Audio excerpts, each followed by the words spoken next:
Back when I was a kid, which was before I was an adult, I was, excuse me, raised primarily by old guys who told stories that constantly didn't go anywhere.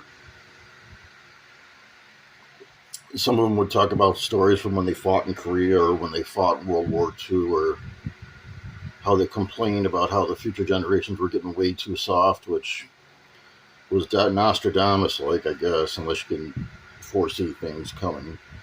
And then the one guy would talk to how he came back from Vietnam and he would get spit on and called a baby killer by people who killed probably 5 to 10 million babies a year now. But that's not murder, though. It's healthcare. And then you wonder where all the good men went. A lot of them have gone to Puerto Rico and the Dominican Republic to find less educated slaves, because Western women are basically men without penises, unless they identify as men with penises, or they actually get. You know what? Never mind. So anyway, yeah, they would tell these pointless fucking stories about how they used to get in fights in school over things I can't remember because I never really paid attention. I only listened because because I respected them, and they were the men in my life that helped keep testosterone in my system, while the rest of Buffalo, New York, tried to suck it out of me like Mia Khalifa sucks cum out of dicks. And then she has the audacity to talk about, oh, high value men can't afford me, or they don't meet my standards. You're a fucking porn star, and I believe you're in your 30s. You should be grateful if men even look at you. And that's what these guys would do when they were telling me these stories that didn't go anywhere. They would look me directly in the eye, and I would see, like, I didn't know it at the time, but it was a 1,000-yard stare, like they were fantasizing about the time when they were in a POW camp and strangling themselves in their sleep because they thought they were strangling Viet Cong, and then they would wake up and they would shout loud enough to shatter glass. Weird, crazy shit like that they would tell me stories about. And it's crazy because now kids need safe spaces when they hurt their feelings.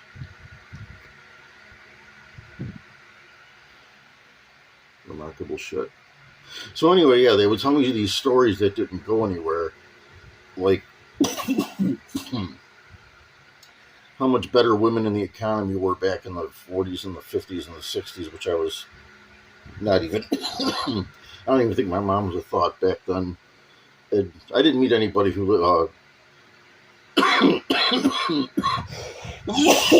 survived the Depression, though. That would have been cool.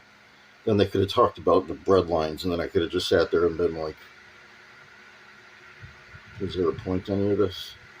So yeah, speaking of stories with no points, that's what the old guys would used to tell me back when I was a kid. They would just talk and talk and talk, and sometimes you were in and sometimes you were zoned out, but you couldn't stay. There couldn't be a happy medium, and you couldn't be at both places at once, if you know what I'm saying. And they were talking about how they had to eat, their meals were in bags, and they were basically Thanksgiving dinner was powdered turkey. And I'm like, powdered turkey? What the fuck is wrong with them? I thought we supported our troops. Powdered turkey, that probably tastes like cement. I can't imagine. I don't even like dry turkey. If you overcook your turkey for Thanksgiving and I'm at your house, I'm going to throw a fit like someone who hates the patriarchy, and then you're really going to suffer. And they would talk a lot about suffering in these stories that didn't go anywhere either. They talk about how they wake up screaming constantly, watching their friends get shot in half, and how they would walk through these jungles knee high in swamp water with like 100-pound boots on and 100-pound backpacks on their backs just so that they could go find Viet Cong to shoot to death. And I couldn't imagine in a swamp. You don't know what's in the swamps of Vietnam, unless you live in Vietnam and you regularly go swamping. But beyond that, I don't understand what the point was. I didn't understand the point of these stories that didn't go anywhere either, because it's like, why are you constantly talking? You're starting to bore people to the point where they're ready to turn this video off.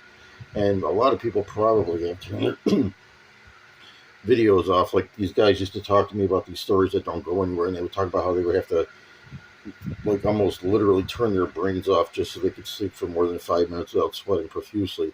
I'm like, man, these guys have fucking problems, but we didn't talk about mental health back then because it was just we didn't do it. Or else I'd be a much saner person than I am. And they would tell me these stories that don't go anywhere, and they were like, they'd be like, sometimes we don't even know if we feel sane anymore. And what are you going to do? Just stare at them and be like, you know what, you're right. Or are you going to encourage them to maybe not blow their brains out of the back of their heads? I don't know. It was really uncomfortable for a 9 or a 10-year-old kid.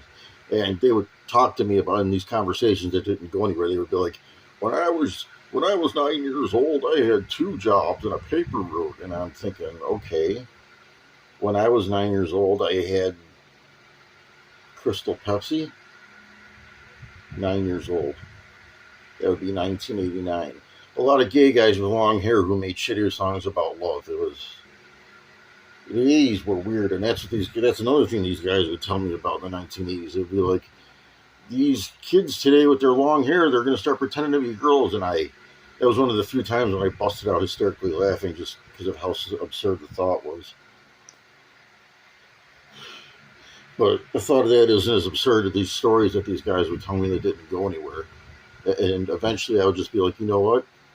I got somewhere to go or else I would stay. I think I have a soccer practice or something. And I'd be like, bye, Uncle Paul. And they'd be like, bye, Dragon Chaser. And then we would just go our separate ways. And then I would finally be able to take a piss.